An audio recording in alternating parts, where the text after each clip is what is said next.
If you are in debt spiritually, you will end up in debt financially. If you are in debt emotionally. Yes. Go ahead, say it. That's it. If you're in debt emotionally, it's going to drive you into debt financially.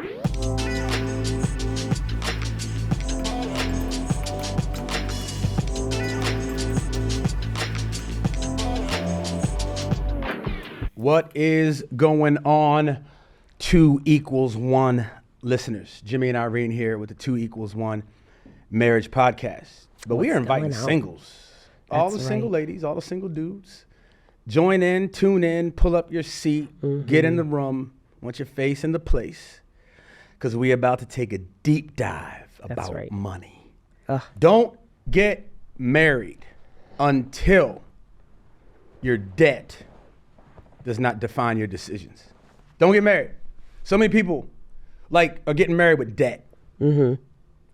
Not just financial debt, because we're gonna talk about financial debt, but spiritual debt. Ooh, yeah, y'all thought y'all knew what was coming. Hey, we gonna twist this one up. We're gonna remix this a little bit.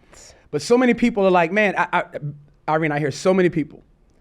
They say, I got to get my money right first, right? And then they end up just shacking up because their money ain't right, right? Or they end up delaying their marriage because their money ain't right. And I think that there's some truth to, our money needs to be right because debt dominates our decisions.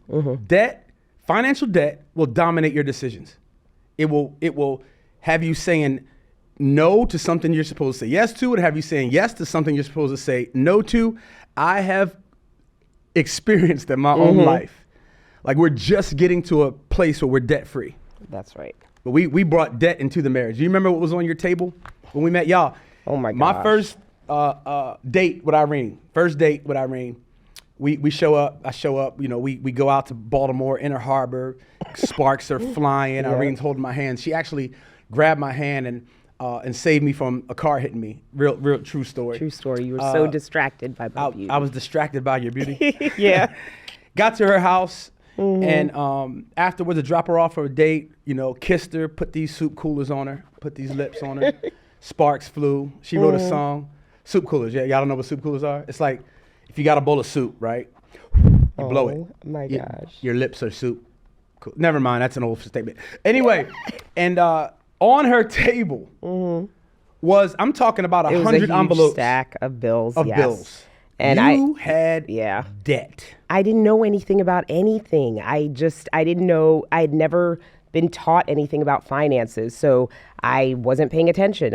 You asked me what's your credit score when we were we got engaged, and note, we had only known each other 3 months. Don't do that. Don't do that. So you asked me for my credit score and I was like, huh? How do I find that out? Like, what is that about? I knew nothing. It was like 500. Yeah, but whatever it was, I didn't know that, if you didn't pay your bill after 30 days, it got reported. I didn't know anything about anything. So my point being, I brought a lot of baggage in terms of financial insecurity, financial ignorance into our marriage. And I think, I also identified that financial insecurity was also a thing I brought into the marriage. I was so fearful of not having enough. That was a debt, an emotional baggage debt that I brought into the marriage. You know what I mean? Absolutely. I have found in my own life that being under the weight of debt steals my joy. Like when I owe somebody something, when I have credit card bills and bill collectors calling, my attitude ain't right. My mind ain't right. I'm scared they're gonna catch up. Nobody wants to pick up the phone. Nobody wants to check the mail because of debt. Let me tell you something. Do not get married until debt becomes manageable. Until there is some level of freedom financially. Do not get married. Do not, yes, credit score is a good thing. Let me tell you why credit score is a good thing. You ready? Because that signifies having a good name. Everybody want a good name. Like, I want my name in lights, but what is your name to Capital One? Right. What is your name to Infinity Finance? Or Experian. What is your name to credit agencies. Experian or TransUnion? Yeah. So we're saying, what I'm hearing you say is don't get married until you and your future spouse have gone through and talked about really your values and around finances and debt. How much debt do you have? No surprises. I know couples who end up in major just fractures in their trust towards one another because they didn't tell their spouse about debt that they brought into the marriage. And now it's driving their decisions, right? Absolutely. Now you can't buy a house because of the debt that you had kept secret. Now you can't do these certain things like if it was important to me for our kids to go to private school at one time and we couldn't afford it. We were broke. Right. Broke it and broke. But it was because of debt was driving our decisions. Yeah. And how did we reverse that was getting educated, Financial Peace University, getting, educated in the area of finances, getting honest about our fears and things that, like my fear of scarcity, my fear of not having enough. That's why I never spent money. God had to heal that part of me. And I had to get honest and talk to you about it. Like, what is my relationship with money? Fear of not having enough. What was your relationship with money? I could fill in the blank for you. Go You ahead, want me go to? ahead. Like, spend it. Spend it. I'm Spend the spender. it. Yes. Every Dear God in heaven. relationship has a saver and a spender. Yes. And then, you would hear that you were going to get money and spend it before it hit the account. Let's say that because I'm guilty. Yes. He's Like that income. You don't have to keep telling my stuff. I can tell my you own said. stuff You because I said. feel attacked right now. You said. I feel a little Okay. attacked. Well, what I noticed, What? I'm going to use my talking Let boundaries. me tell y'all something. Y'all know when you get that tax check back, if you're listening, and you're like, man, you already like on the vacation. Tax check ain't even came. You already got the rims for your car. Come on. First of all, let's come after. If you grown, if you let me do here for the single people. If he got rims with debt and live in an apartment, Red flag. or his mama, Ooh, red flag. what are you What are we talking about? doing? What are we talking about? That's the one. Exactly. That's not the one. That's the many. He got too many bills. You crazy.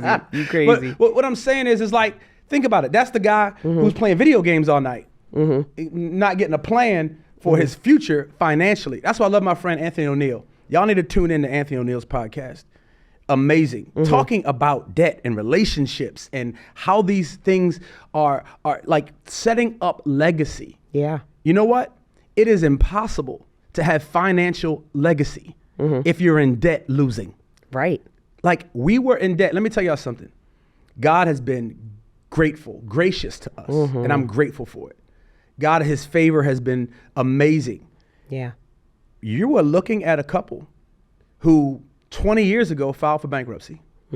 That's what you're listening to right now. So I don't want to hear y'all haven't never been there. No. Right. We've been there. We've been there. When you have more month than you have money. That's right.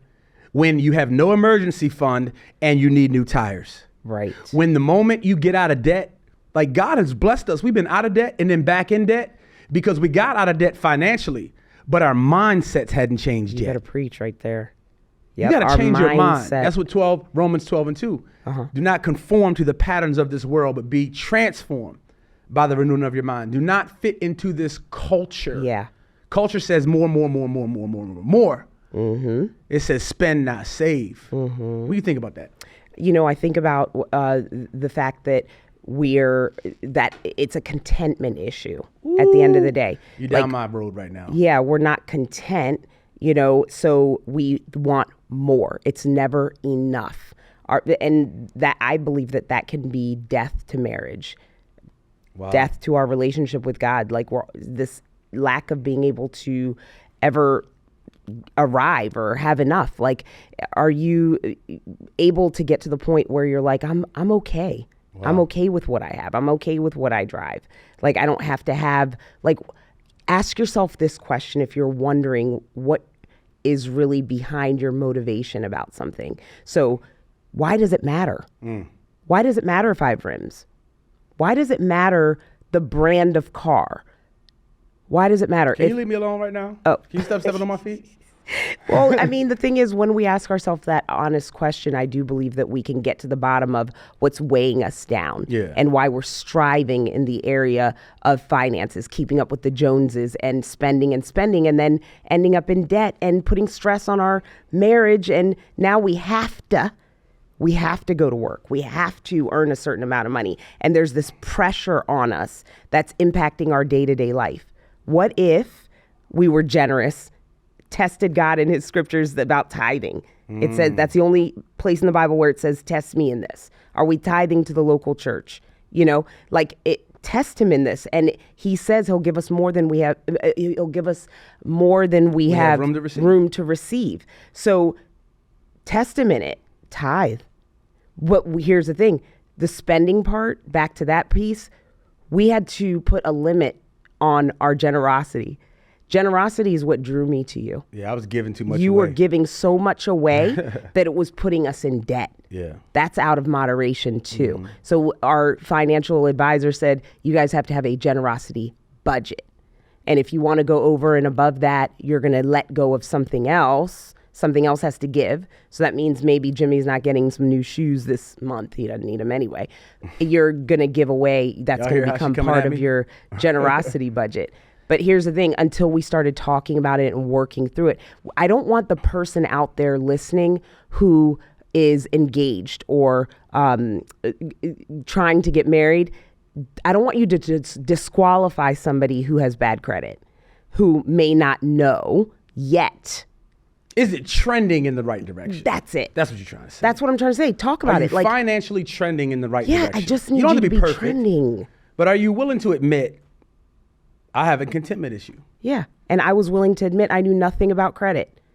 And I got my credit together. And we've been married 24 and a half years. And I recently had a conversation with you about my contentment issue.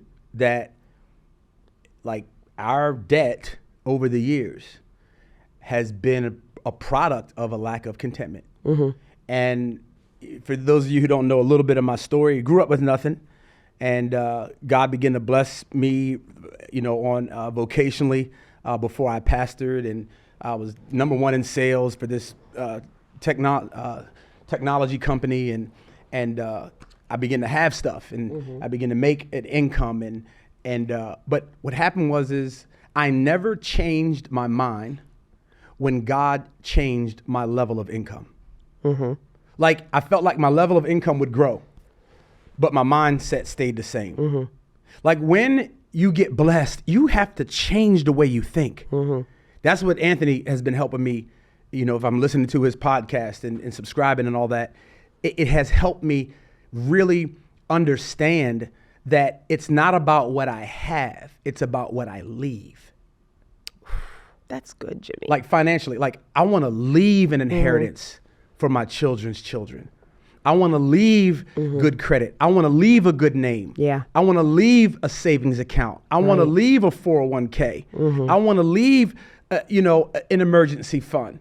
I want to leave my children and lead my children with the wisdom of Solomon to make financially sound decisions. And I'm gonna tell you what drove mine, because I was 420 pounds. Like I was addicted to fried chicken. Like I was addicted to gravy. You're so silly. I'm just gonna let y'all know. Like I loved to eat, and I thank you by God's grace, I've lost over 150 pounds. Yes, kudos to me. Yes, do this. But what happened was I was insecure.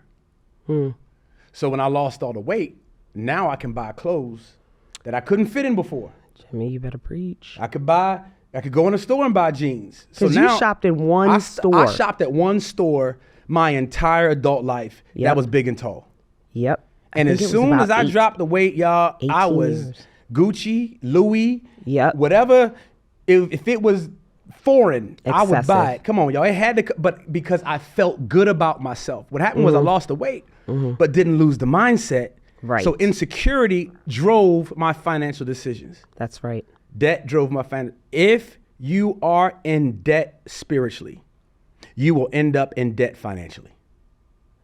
If you are in debt emotionally. Yes. Go ahead, say it. That's it. If you're in debt emotionally, it's going to drive you into debt financially. It's good. And it's all connected: emotional, spiritual, and financial. Like it's all connected. Our money, where your treasure is, there so is your heart, or whatever.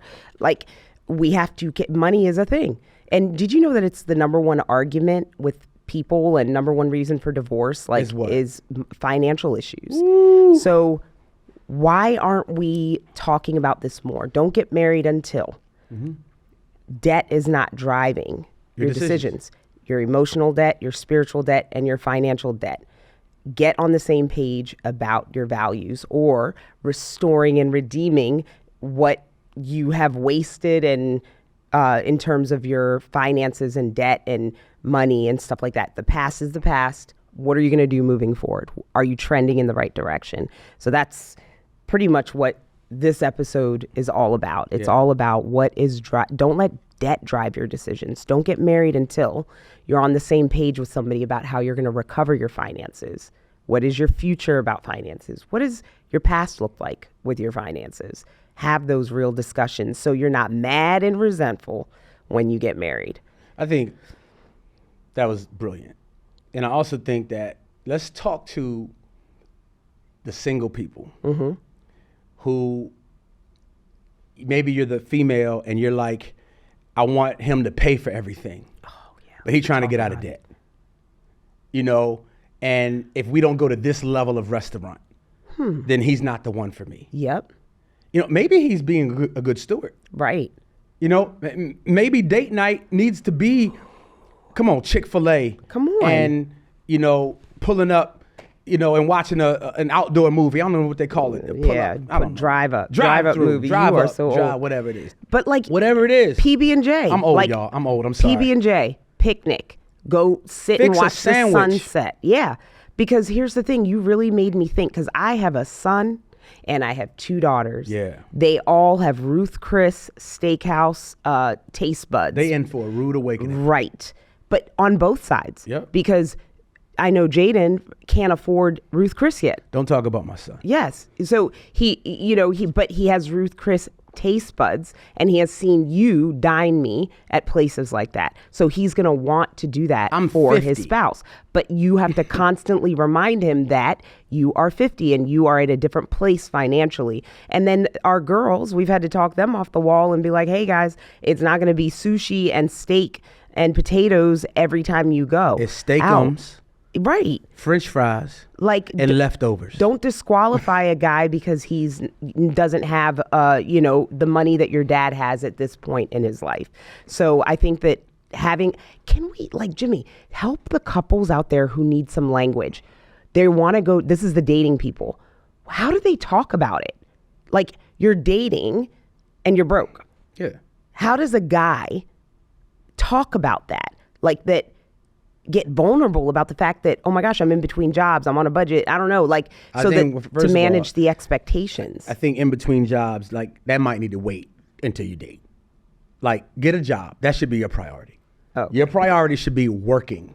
Like, get a job, a job, not some, I'm an artist. I don't want to hear that. I don't want to hear, I'm working, I'm waiting till my opportunity comes. No, go get your opportunity. Go get your opportunity.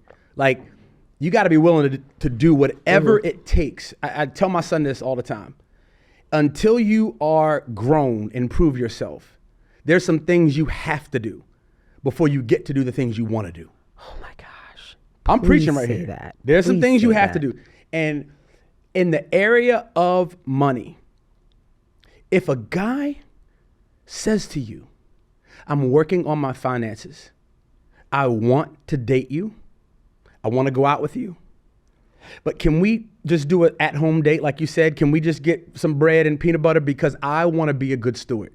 That should be attractive. Let me tell you, I would be attracted to that. That's got to be more attractive than having a whole bunch of debt in a Lamborghini. Thank you.